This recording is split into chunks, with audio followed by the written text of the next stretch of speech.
సరే 170 plus 2 already bowl wait ఉంది 170 కాబట్టి మనకి ఎంత ఉండాలి దీనికి మనకు కావాల్సిన 250 170 ప్లస్ 250 170 ప్లస్ 250 300 320 420 ఇక్కడ యాక్చువల్ మనకు 420 వస్తే సరిపోద్ది అన్నమాట ఓకే చెక్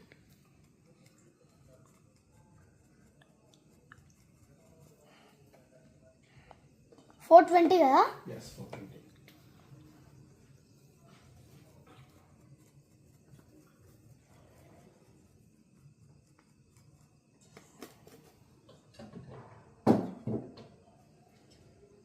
ఇది ఏం రేట్ అసలు కనిపించట్లేదు 13 అయింది సరే ఓకే ఓపెన్ చేద్దాం మొత్తం ఒకసారి బ్యాక్ వెళ్ళిపో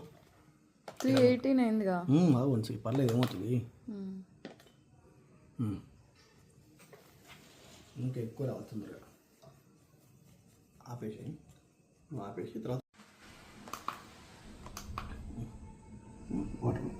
ఎంత 90 ml 90 ఇక్కడ 90 వస్తుందా వస్తుంది ఇట్లా పెడితే ఎట్లా వస్తుంది చెక్ చేపకు పెట్టి కింద గుడ్డు మీద ఇట్లా కొట్టు ఓపెన్ చేసి వేసాయి ఇది వేస్ట్ ఉంటుంది కదా ఇందులో వేసి వేస్ట్ కప్పటి